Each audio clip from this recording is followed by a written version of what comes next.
So I watched a video the other day. I can't remember the guy's channel.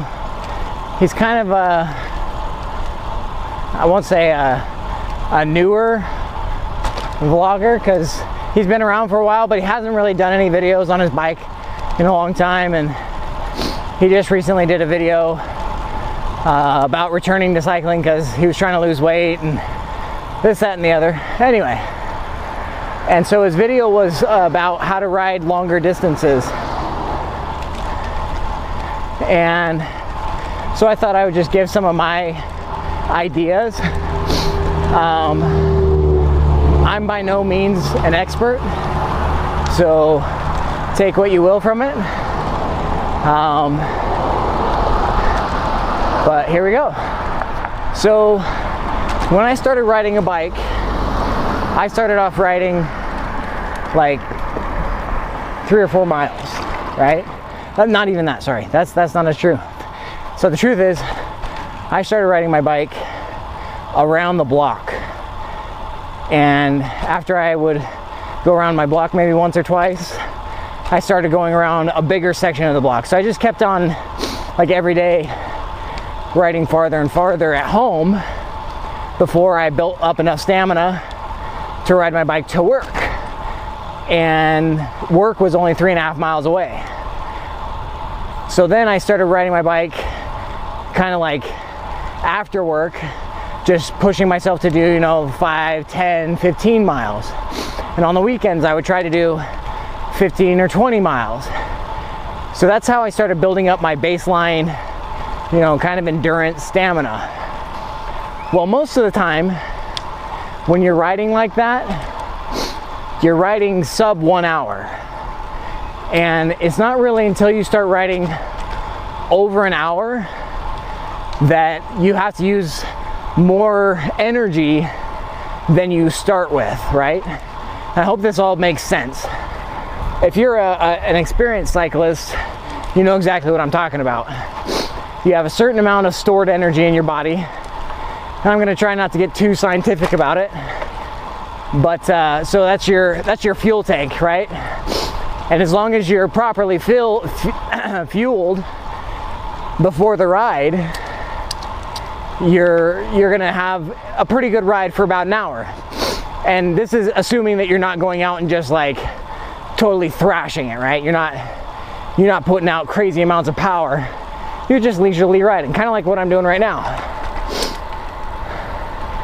Now, once you've gone past that hour, and the hour is not a hard line. It's not like your body is counting down 60 minutes and once it hits 60 minutes, things change.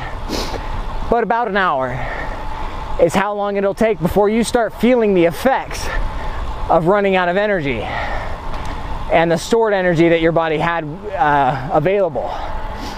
So it's at that point, and I myself, I'm pretty regimented when I go out and ride for long distances, that when I get to an hour, I eat. Now, the fuel that I normally carry with me may not be the best fuel, but it works for me. I carry Cliff Bars. 1, because they're packaged pretty conveniently, and 2, because I still like to track my calories in and calories out. If I eat a Cliff Bar, you know, I've taken in 250 calories. So at the end of my ride, when I'm doing up my calories, I have a pretty good way of calculating it.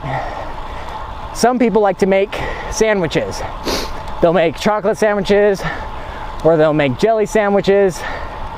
Essentially what you're looking for when you're going after fuel to take with you for longer rides is you're looking for stuff that's got a lot of carbohydrate in it. Now, if it's sugary, like jelly or chocolate, that's gonna give you like more of an instant replenishment, because your body doesn't have to do a lot to break it down. It doesn't really have to put it through any kind of a digestion, like a complicated digestion, to get it into your system and start fueling your cells and getting it into your muscles. The breads or the carbos, the like more complex carbs, that your body's gonna have to work a little bit on. So combining the two together is good because one, it gets you back feeling right quicker with the simple sugars, and then your more complex sugars are going to keep fueling you for the next 30-40 minutes. But that's the thing, is you got to keep eating. And one of the hardest things for me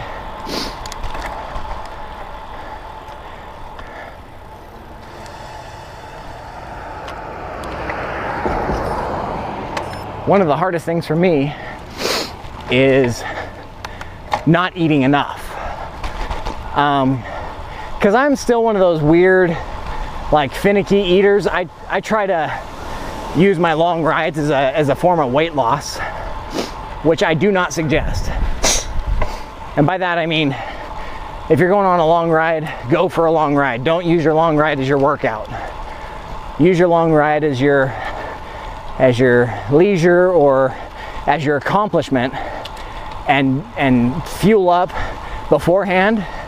Eat well beforehand, so get good amount of carbs in you, pastas and stuff like that. And then during your ride, make sure you're putting in plenty of fuel. My secondary thing that I carry, besides Cliff Bars, I carry 3 main sources of energy. Cliff Bars is number 1. Gatorade. I know it's not the expensive stuff,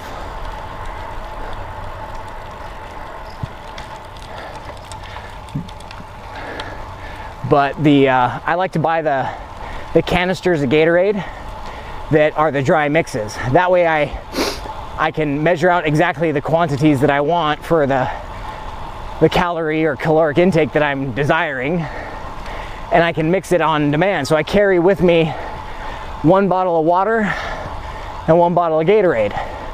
The Gatorade's pre-mixed. And then in my pack, keep getting quiet here,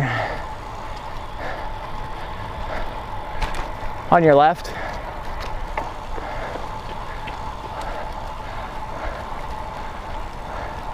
and then in my pack, or on my back, I'll carry additional pre-measured little Ziploc baggies of Gatorade.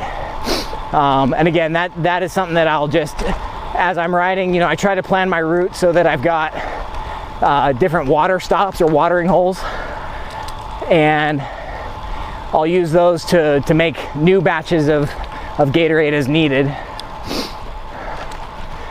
And so what I try to do is, in the first hour of riding, just kind of sip on my water, right?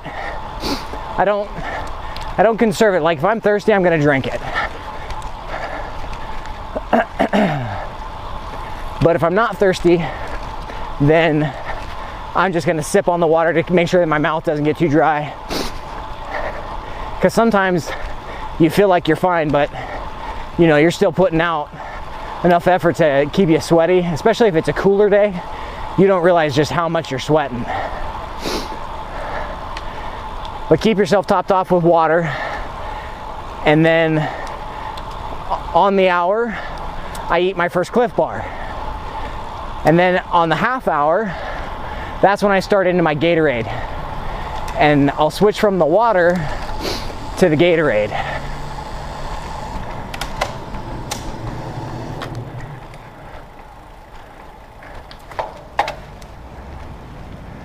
All right.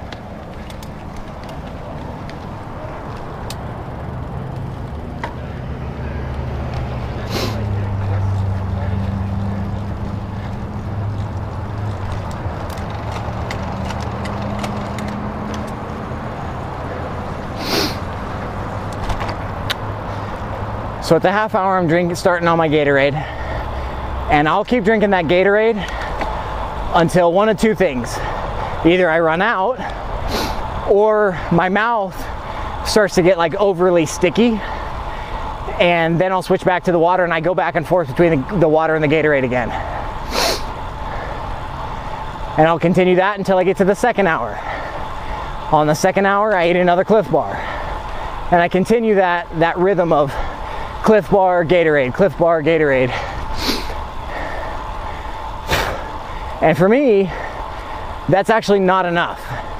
usually about hour 3, I'm starting to feel like I'm undercaloried or I'm not eating enough. So my suggestion is to increase the caloric intake from after your first hour to maybe every 45 minutes to half an hour. Another Cliff Bar. And I haven't done the math, but all I'm saying is that at my current fitness level, by the 3rd hour or around the 50-mile mark is when I'm starting to feel the bonk coming on. So if I increase my caloric intake just a little bit, obviously I would be avoiding that bonk. Now, one of the interesting things that I've found out is that your body's, especially on a bike, if your stamina is there to do 50 miles, you can do 100 miles. Easy. It's all about the fuel. If you're putting fuel in the bike isn't hard to ride. I mean, probably the sorest spot on my body after a 50 miler or after the 100 miles that I did, it's actually my shoulders and my neck. That's one of those things that you have to like mentally check yourself. Like, make sure that you're taking some upright brakes. Make sure you're rotating your shoulders. Switch between one arm and the other arm. Just maintain control of the bike, but move around.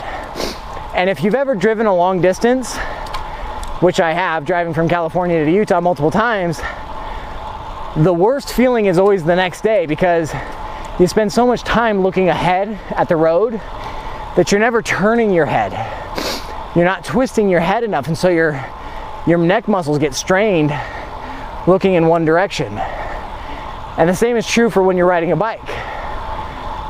Your shoulders and your hands and everything, if they stay rigid without flexing or moving around, it just puts so much more strain on them that's where your pain's gonna be. For most of us, I think,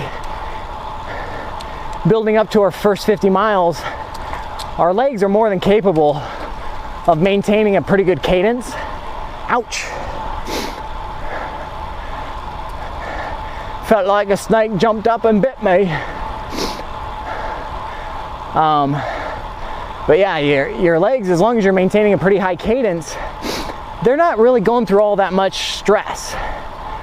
They feel it, you know, they're gonna feel sore or whatever, but they're not gonna be dying like the rest of your body is, like your neck, your shoulders, or maybe your backside, your butt.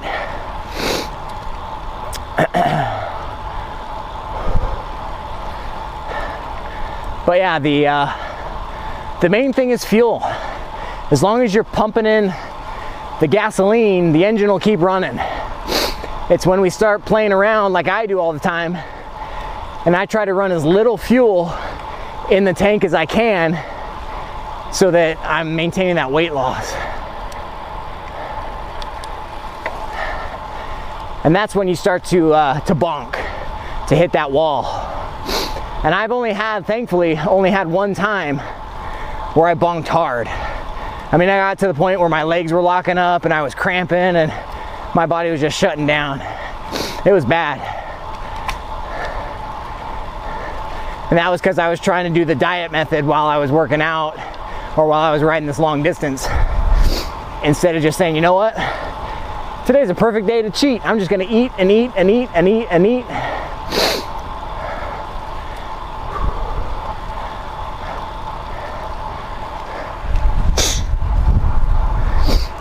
So that's my number one suggestion, is just eat and drink. Eat and drink.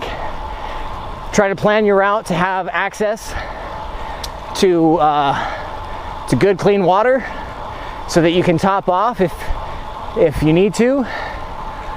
And then, the third thing, so the 3 forms of fuel: Cliff Bars, Gatorade, and I like to carry a hard candy with me. And the hard candy does two things for me. One, it keeps my mouth moist because I'm constantly salivating, you know, sucking on it. And I personally like to take Jolly Ranchers, but also because it's hard candy, it's full of sugar. So it's just kind of a little supplement to the eating that helps to keep the energy coming in. And now, by no means is it enough energy to have one Jolly Rancher, you know, every 10 minutes or whatever, but it's something and it helps. So those are my 3 primary tips that I would say is eat and drink, and eat and drink, and then eat and drink. And don't try to lose weight on your long rides. Don't use that as your workout, because it ultimately is going to cost you more in the end, because you're not going to feel well. You might bonk pretty hard. You could have an accident, which would take you out of training, which would make your recovery even worse. So yeah, use your long rides as your leisurely rides. Anyway guys, I hope some of that might have helped you. If you've never done a long, you know, hour-plus long ride, get out there and do it, man. It's awesome. If you have done one, what's the longest ride you've ever done?